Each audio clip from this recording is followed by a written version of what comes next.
Welcome to ReReview, where we watch movies from our past with a perspective from today. Your hosts are Matt, Bobby, and Austin, and we have an immense love for the films of our youth, so we're taking a look back to see if they still hold up. On this episode, we are discussing Men in Black, released in 1997, directed by Barry Sonnenfeld, starring Tommy Lee Jones, Will Smith, and Linda Fiorentino. This movie tells the story of a secret agency protecting the world from the worst in the universe. This is a fair warning. We are spoiling a 24-year-old movie, so if you haven't seen it, we will be revealing key plot points. Matt chose this film, so he'll open up our discussion. Yeah, this was a interesting pick for me. I kind of feel like this time period in the mid to late '90s was kind of like the quintessential movie watching time for me growing up. So a lot of these movies definitely have a fond place in the back of my mind. And so when I was going through to choose what movie to go with, this one kind of stood out. Watching it again is kind of an interesting thing because it honestly kind of holds up pretty well for me. The pacing was fairly decent. With some of these older movies, pacing kind of gets lost. I think sometimes as we grow older, we watch more, get into like the Michael Bay-esque type movies where it's like bam, bam, bam, action all the time, and you know, comic book movies and stuff like that, where we're constantly being fed, action and suspense and stuff like that. I think it kind of makes older movies from, the 90s, 80s, 70s feel significantly more sluggish in comparison, but I never really felt bored at any point during this, even during the slower parts. The action was subdued. It wasn't, anything too crazy. I imagine this movie being made in 2021, there'd be a lot more crazy CGI. And I think if you watch the Men in Black was International a few years ago, it's a good example of what they would have done if they had too much access to computer generated effects, where there would have just been chaos everywhere. Things are pretty subdued. It was actually surprising that a lot of the effects held up a lot better than you would think from a 1997 movie. There's movies from a few years ago that didn't hold up nearly as well. Now, not everything was perfect by any means, but considering the time period and everything else, I think the use of the puppets and the CGI when necessary really helped out. I think was it Rosenberg? Like that looked great. I know Bobby was saying how like they switched between the two different size, puppets for it, and it really shows. You can see like the breathing and just the facial tics and stuff was great. I think Will Smith, this is like peak Will Smith to me during this time period, where he could still do that whole kind of manic screaming, running around thing and it not get too annoying. In some later movies, it kind of grades. There's an edge there. There's an edge. You're mentioning it. This is pre, serious drama Will Smith, but he still kind of had that, energy to him.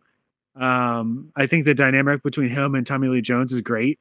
Having the comedy man and the straight man works pretty well. The gruff veteran and the young, inexperienced new buddy cop type thing. It definitely played off of that for sure. The buddy cop formula mixed with kind of like that noir, trying to find the galaxy element, making it into like a little hunt, which was great. I like Vincent D'onofrio. I always forget that he's in this movie, and he loses his face and all the makeup as it progresses, so you kind of lose track of who it is. But I think seeing him awkwardly trying to make human poses as a bug was pretty good. Even some of his dialogue was pretty well delivered. So yeah, overall I think it's pretty solid. I really enjoyed it. I really like going back and seeing this again. So I don't mess up his name. Vincent D'onofrio. I probably still butchered it. I have to agree with you. I mean, honestly, he was one of my favorite parts, and having those nostalgia moments of thinking when I first saw this film and just being weirded out by that character and the uncomfortableness that the motions, the way he acts and moves, presents, it is really, really good. And I want to give kudos to all of the makeup artists, because staring at that face and getting that impression that the skin was really being worn, it's really gross. They did a good job with that. It's disgusting in a way that I truly appreciated. You mentioned Tommy Lee as K playing the straight man, but I actually found him to be the funniest in a way that I ended up appreciating more so than Will Smith. I felt like Will Smith was there to do his Will Smith thing, but man, when Tommy Lee hit you with those points, it was like this is a comedic timing that I felt like Will Smith didn't even get a chance to really get to because he was just doing his shtick. And Tommy Lee was like, "Yeah, I am here to play the straight man, but by the way, I'm also very, very, very funny." So that K character just it was probably my favorite thing. And you mentioned it's somehow holding up all these years later, especially with the pacing and how we've seen, the movies we've watched, especially some of them just drag and you feel the pain as we go through. I know we have some points near the end where we felt the story doesn't really dial us in the way it potentially could because really the way they line this up, you really start to care for the characters and kind of want to see what's going to happen with where they go. And we can get to the ending a little bit later, but it I did find it impressive. And I thought about the technical aspects, especially the CGI. And it's interesting seeing the puppets because I felt like the puppets, you would pull off that in CGI today and it would really look the way those puppets appeared on screen.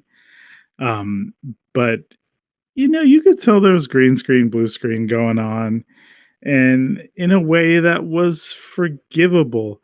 The 3D models were of the time.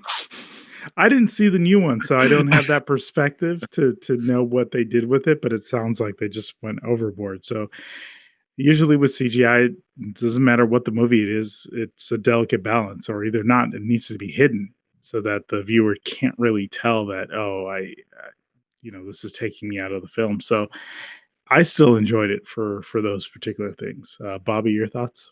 No, I mean, I actually have to really just agree with you guys. I mean, I thought the movie was really, really well paced.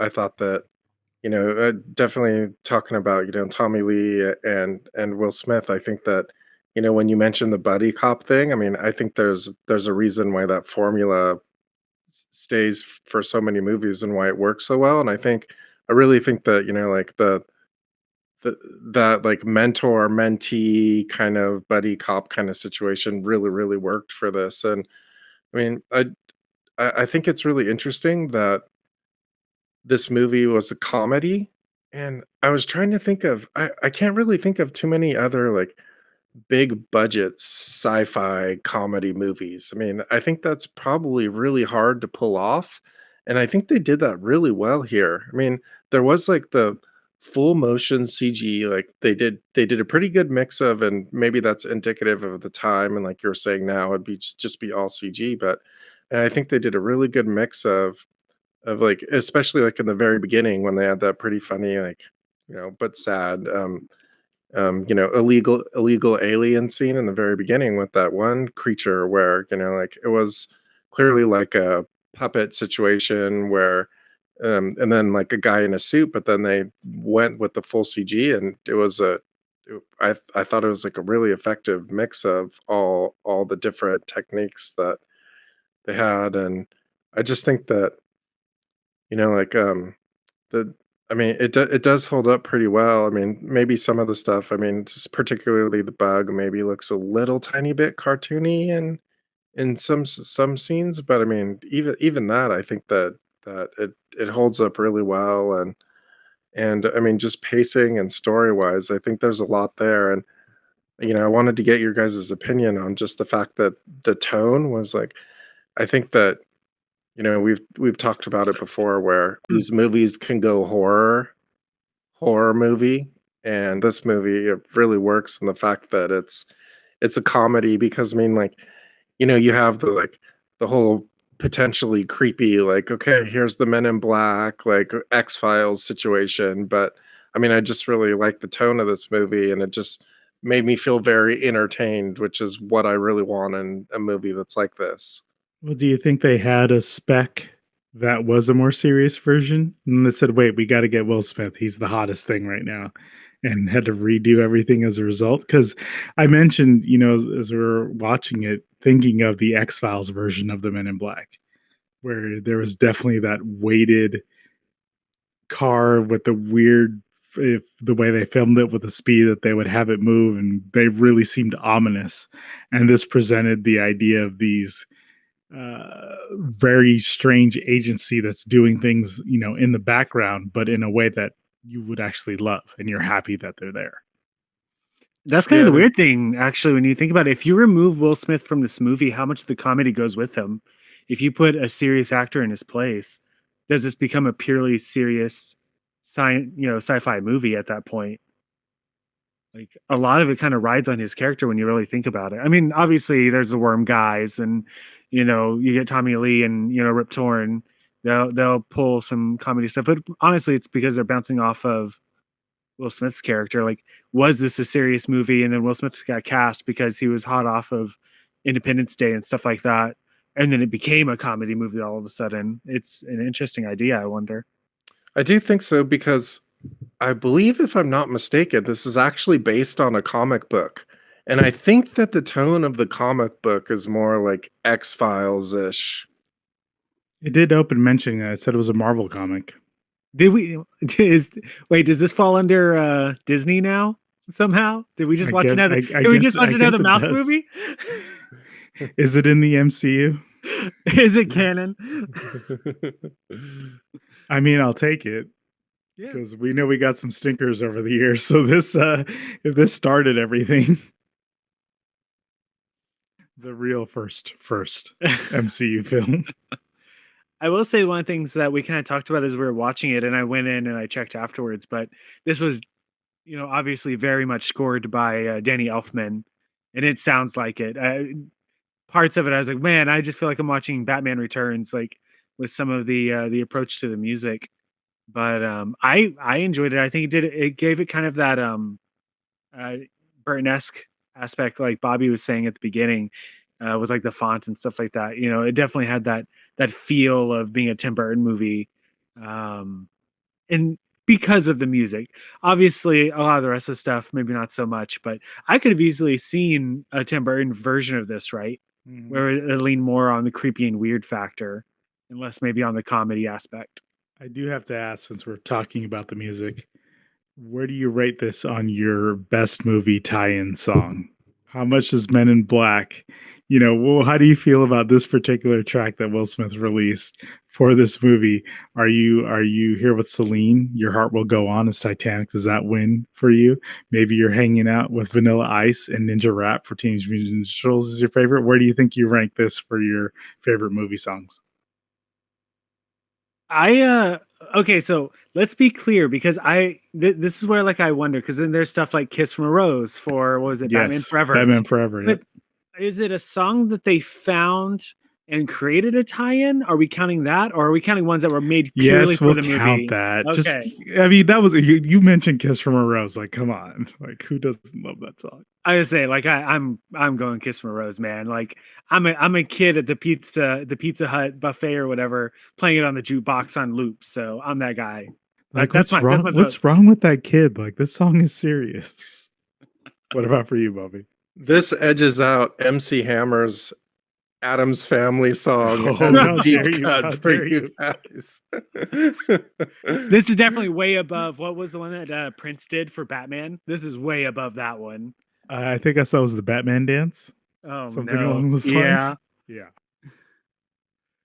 this is pretty up there. And I can still, as we were listening to it during the end credits, I could still see the music video. Oh, 100%. I mean, that's when music videos were all the rage, and you couldn't not hear a song without seeing the video to tie it in.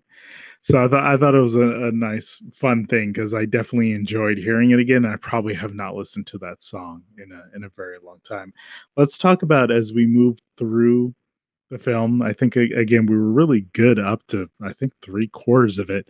And we kind of ran into those parts where, again, me enjoying the character of Tommy Lee, and we get through what I thought was a very awesome end spaceship crashing scene, and him going through the battle with the bug and coming out of it full of slime. And then all of a sudden you have this scene where it's, I no longer want to be an MIB. And that was just odd, right? I mean, yeah, I kind of got the idea that maybe it was like a slow burn kind of situation, and they definitely had that pretty emotional moment in the very beginning of the film with the other guy. I forget his letter designation, B or D or D. something. D. D, yeah. And he, that was to me that was like a surprisingly like emotional scene where he says, "Look, I just don't have it anymore." And then there's the reality of, okay, like now we have to erase your entire life. And I think that, there's a little bit of, I think it has to tie into the very beginning. Like maybe he wasn't thinking so much about it before. I mean, maybe he was, but I think to me, it kind of ties into the very beginning with the sudden retirement of D, whose mind was in it, but his body just wasn't there with him anymore. But we saw a very good exclamation that the character of Kay was definitely still in it. I mean, he went into the buck.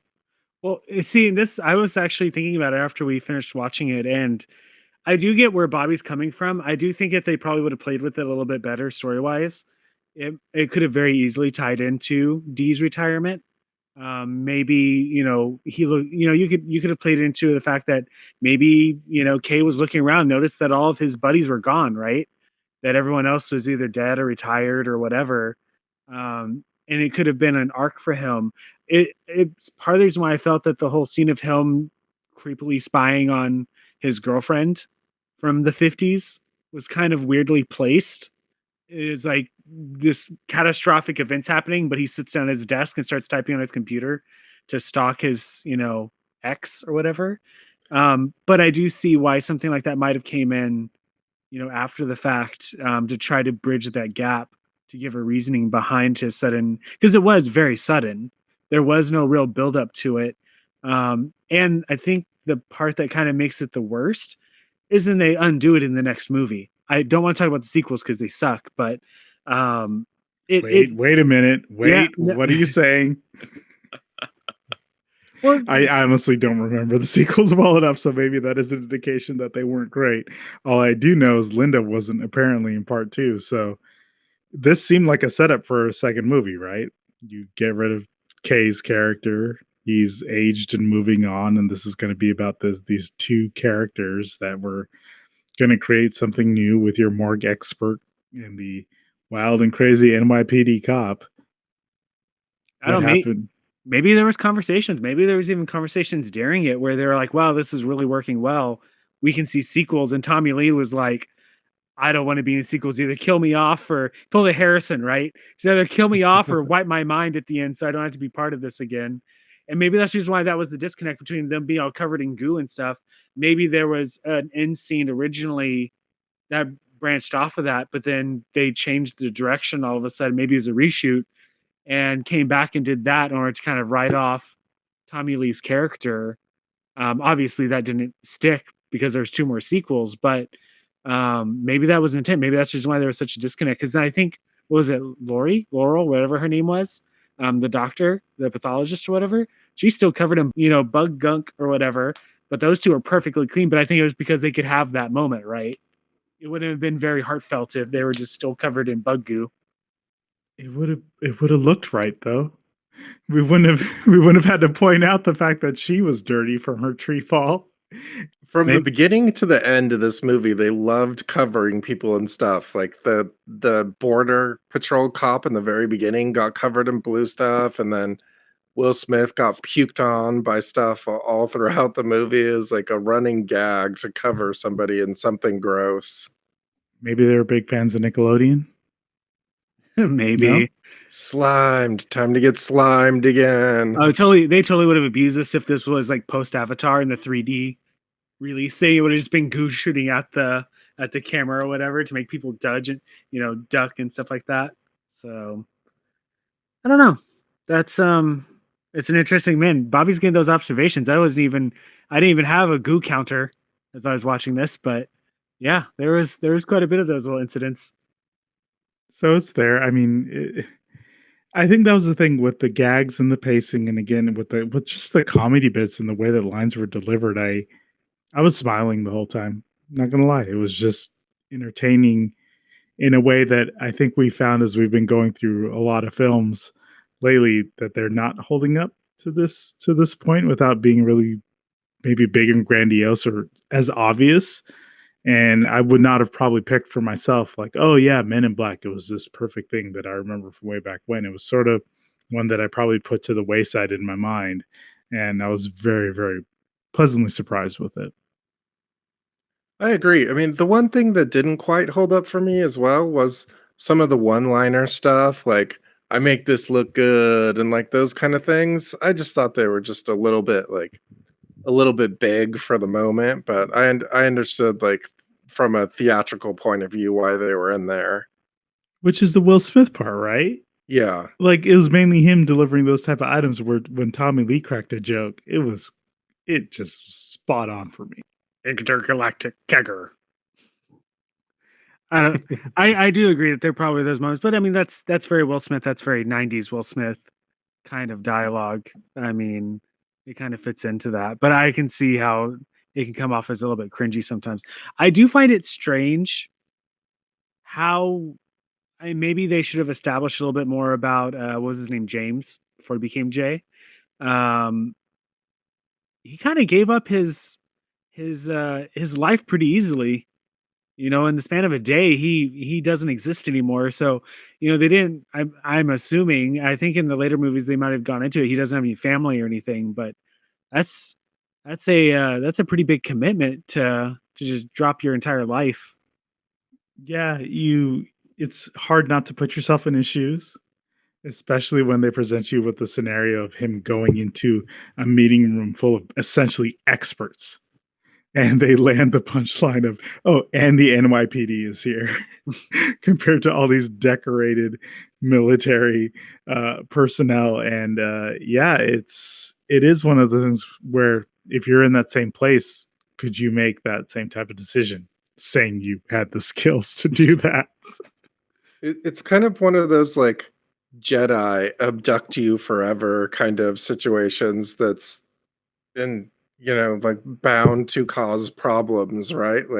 You Like mean the things we don't want to think about, about the right, things that we love? like here you are stolen as a child now, don't have any emotional connection to anything. I think it's not very doable, but it's interesting because I mean from a logistics point of view, like it's like don't have any connections, like how like, superheroes shouldn't have girlfriends because, it'll be a liability for them. But I mean, it's a very interesting thing to say, okay, you're going to disappear as a person. We're going to literally erase your fingerprint and you don't exist anymore. So let's talk about existence. Because I know we're gonna go there. Wow, we're going there. Okay, I didn't know we were that podcast. Here's the thing. Okay. So thinking about way back when I saw this film, talk about like zooming out as much as you possibly can and trying to remind people about how small we really are. I know it sounds insane because we are talking about a film that genuinely made us laugh, right? But there was a thing to me about seeing, especially at the end, the alien playing with marbles that represented universes. And I just even remember way back when thinking, well, what if it is really like this? And just it's hard for me not to do that today. Sorry, existential crisis coming in.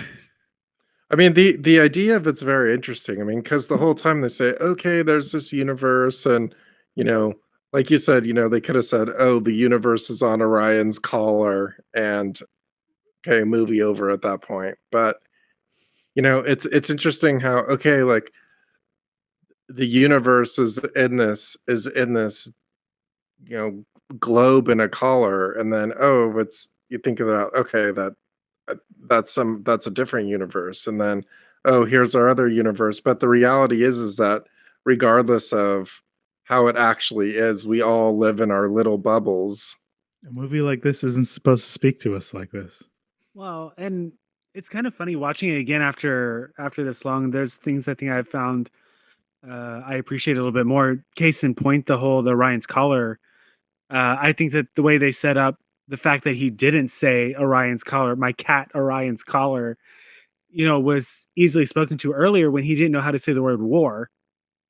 He was like conflict, or like he couldn't quite, translate in his mind in English the word, which is kind of weird because he obviously had a business in New York, so he probably talked to people. But they did try to set up the reason why, he couldn't just say it's on my cat's collar, which would have been, like you said, movie over. That's it. Say, oh, that one over there. All right, we got it. Good. Put it in the I safe. mean, you've given me an idea for a new bit. We need to do something where we say, how quickly can we take a movie's plot and end the film? I can already end it right now. For a government agency or whatever who's protecting the Earth from aliens, why is it that they don't have any, tracking system whenever they land on Earth? They can zoom in on this lady's gardening, but they can't find a bug that crash lands. Like, come on, guys.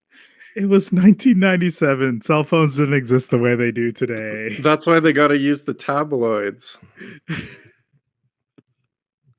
Oh, it's killing me. It's killing me. All right. So what we'll do now, let's run through our recommendations. Like we said, 24-year-old movie. Bobby, how do you feel about this one? What are you telling people to do here in 2021? Yeah, I mean, like we mentioned, I mean, I think this movie was surprisingly entertaining, or maybe not surprisingly, but I mean, I wasn't expecting to enjoy it as much as I did, and I thought it was pretty well paced, and I think that it really worked. I mean, some of it kind of, feels like 1997 a little bit, but to me, that's not a bad thing, and I enjoyed it all throughout. What did you guys think, Matt? I honestly think that it holds up really well. I think that you could probably show this to a kid now, and yeah, some of the technology is not going to hold up for them, but I think as a movie, it's going to hold up really well. I would tell anyone who has not watched it to treat it as a standalone. Do not watch the sequels or the remake or whatever that international movie was. If you want to watch something past this, watch the cartoon. That was good, but treat it as a standalone.